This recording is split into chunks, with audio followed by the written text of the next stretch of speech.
Alright, I wanted to talk more about the PlayStation 4, and I wanted to give you 10 titles that are $20 or less that are available for purchase on the PS4, and I'm going to be using price charting for this. But instead of giving you a list of my 10 games, I wanted to give you a little bit more mix of things that maybe I wouldn't think of. So I'm going to have Jen from Retro Rivals join me in giving you 10 games that are $20 or less on the PS4 right now. So the first one on my list, and this one's probably one of my favorites, Shante Half Genie Hero. This was released in 2016, and it was a crowdfunded game where they were looking for like $400,000 and ended up getting double that, which is just showing you how amazing this game is. So this is a platformer title where you can play as Shante, who is woken up in the middle of the night, leading you into a cave where a messenger from the Genie realm is letting you know that a great evil is coming and only you have the power to stop it. You use your hair to whip enemies, but you also develop some other powers later on. The transformation mechanic keeps things really interesting when you're finding different transformation abilities to turn into different animals to be able to move around the levels in different ways than you could before.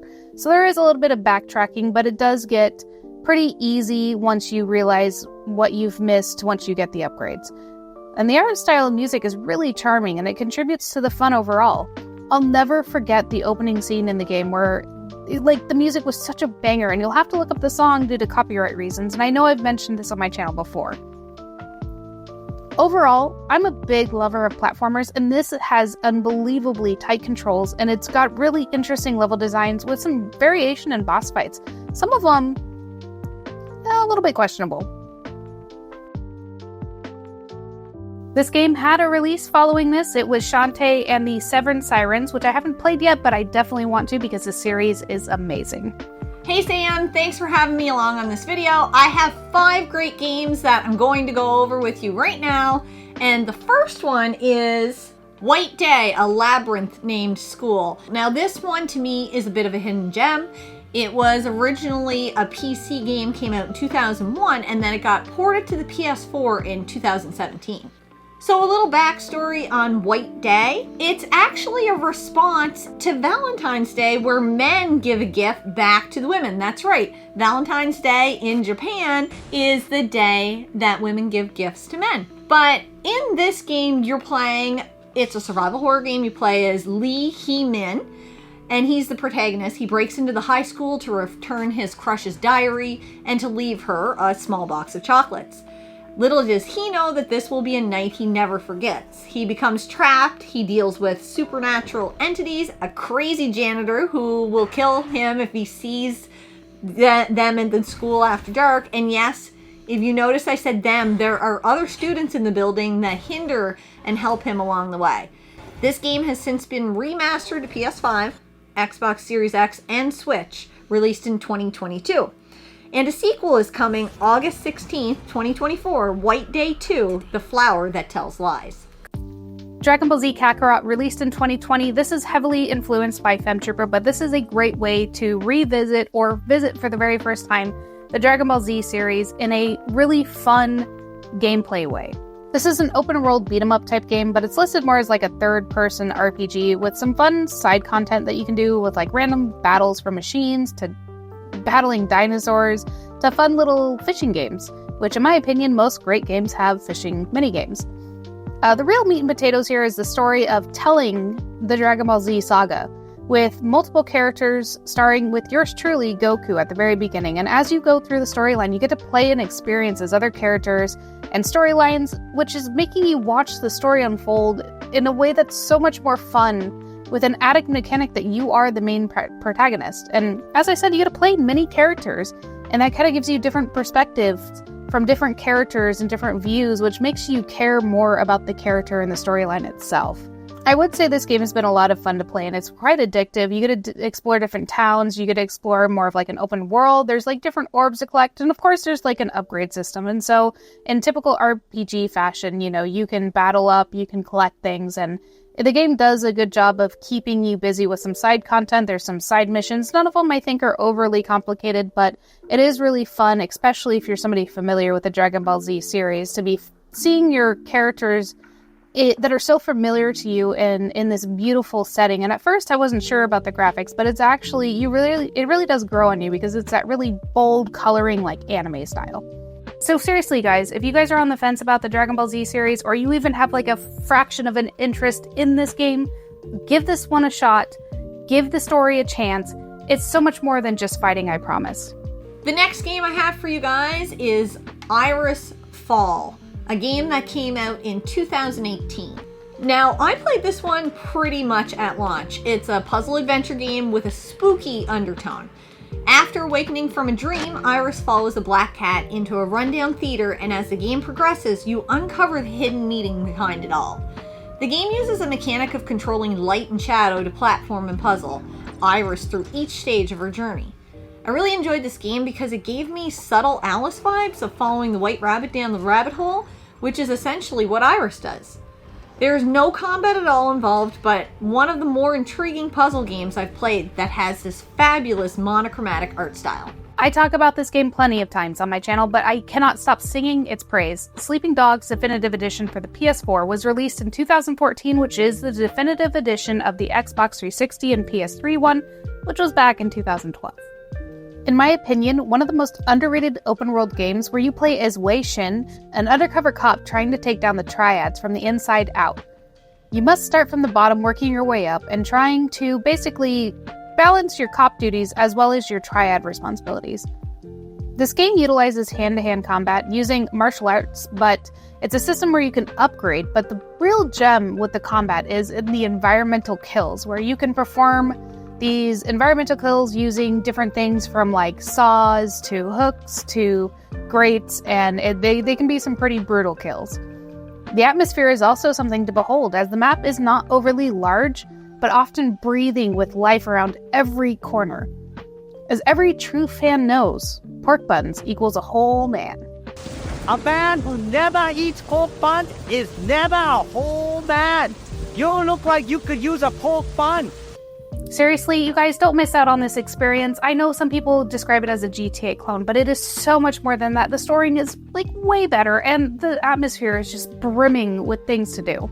Next game up, Those Who Remain, a 2020 release. Those Who Remain is a psychological horror game that follows Edward Turner, a man riddled with grief and personal demons who heads to Dormont to break off relations with his mistress as an attempt to reconcile with his wife. This plotline has very little to do with what makes the game great, in my opinion. I would best describe this as a morals consequence puzzle game with a chilling supernatural atmosphere. The game demands you stay in the light because the things in the dark can and will kill and consume you. A metaphor for Edward's life and maybe one of the darker sides of human nature in general. This next one I would consider to be almost like a hidden gem. I feel like people don't talk about it enough. Mad Max, released in 2015, is a open world survival post-apocalyptic game where you get to explore the map, and it's so worth the money. So this one's like an open world where you engage in hand-to-hand combat, a little bit of shotgun play with minimal ammo, armor upgrades, and my favorite feature being the ability to obtain and upgrade your car, the magnum opus, that you get after your car has basically been hijacked from the start. You go around the map exploring small to larger camps in the area to find the currency, which is scraps, in addition to other collectibles to help upgrade equipment and armor, and importantly, your magnus opus. As you open up camps that are your allies, you can collect project parts to help build up the camp, which further helps you in the game where you can retrieve water and ammo, and you get certain perks if you can complete those things.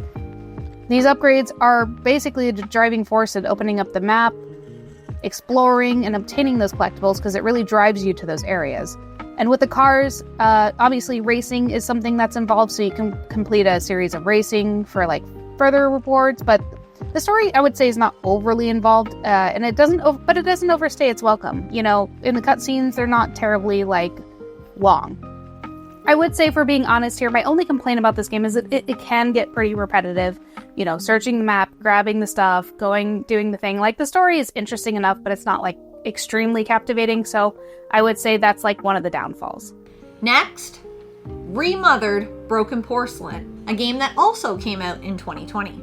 This is a survival horror game that suffers from being broken at launch. Broken Porcelain is a follow-up to Remothered Tormented Fathers, which is arguably a better game, but is more than $20. Still, the sequel has its merit. That being said, the game is more of a prequel to the first, and in that regard, I'd almost suggest it being played first. A stealth-focused horror game, you play as Jennifer, a rebellious orphan that works at the Ashman Inn, where the staff have gone mad. You find out later why. The best reason to play this game is for the antagonists, more specifically, the Red Nun. And the best reason to buy this game is it's cheap, and as an indie title will likely go up in price. I enjoyed my time with Broken Porcelain. It wouldn't crack my top 100, but under $20, I'm certainly not mad about it. This next one, and I'm really excited for this one because I've been playing it a bit more, and I haven't beat it yet, and I'm like pretty much at the beginning, but it's totally worth it. Judgment, released in 2018 from the same team that made the Yakuza series. And I know if you watch my channel, you know I love that series. But this one is more so a spin on kind of their whole franchise. So you're not playing a Yakuza member, but you're playing a lawyer turned detective. So this is considered to be like an action-adventure game with more of a focus on combat than like actual detective work, which was a little bit disappointing. However, the combat is really engaging. There's two different styles, the Tiger style, which is more focused on like one-to-one combat, and then Crane, which is meant for like more groups of people. The storyline follows you investigating a string of murders in this like self-described legal thriller. At the beginning of the game, you do start as a lawyer and you give that up to be a detective, but that does seem to play a role in it sometimes where you are still considered to be a lawyer, but you're just more being a private detective. But if you're familiar with the Yakuza series, you know that you often have Japanese dialogue with subtitles, but this game actually not only has English voice acting, but really good English voice acting, making the game that much more engaging. And the surroundings in the game are amazing to look at, and the animations of the characters show the depth of emotion really well. The detective aspect of it, like tailing suspects, gathering evidence, and some light stealth, but it does feel a little bit tedious, and it really isn't like the core of the game, which is really interesting because if you're playing as a private detective, you would think that it would be more of those things where you get to utilize like a drone and you follow people, but it ends up being a little bit tedious.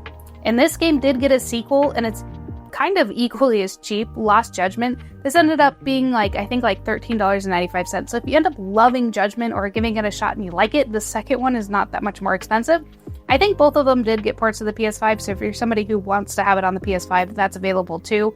But the backwards compatibility with PS5, as I've said before, is immaculate, so I'm fine with the PS4 copies. And last but not least, a 2014 PC game that got ported in 2015, Among the Sleep. First-person survival horror taking place in the 90s. You play as a 2-year-old named David who is celebrating his birthday as the story opens up. Along with your new Teddy, a gift given to you on your special day, this sentient being becomes your companion that literally lights the way along David's dark path. In the aftermath of David's special day, that is shrouded in the dark cloud of his parents' divorce, the boy is awoke by a noise that starts a frightful journey created in the darkness of David's subconscious. This game is so much more than it seems, and the surprise twist ending will leave you reeling, with an even more twisted DLC that will bring everything full circle.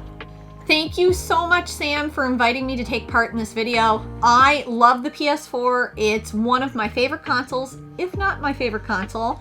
And I can't wait to see what Sam picks, and I guess we've seen it already. But again, thank you so much, and back to you. So those are my 5 games that I picked for $20 or less for the PlayStation 4. Thank you so much, Jen, for participating in this video. I love seeing other people's picks and seeing how just different our styles are, which I know we both know that we're different gamers, but I still appreciate it so much just giving a little bit more flavor, even if it's Canadian, to my channel. But thank you guys so much for watching. Let me know in the comments down below. Do you know of any games that are $20 or less that are like must-haves in your collection? Why? I want to add them to my collection too if I don't already have them. But thank you guys so much for watching. And don't forget, a pixelated world awaits.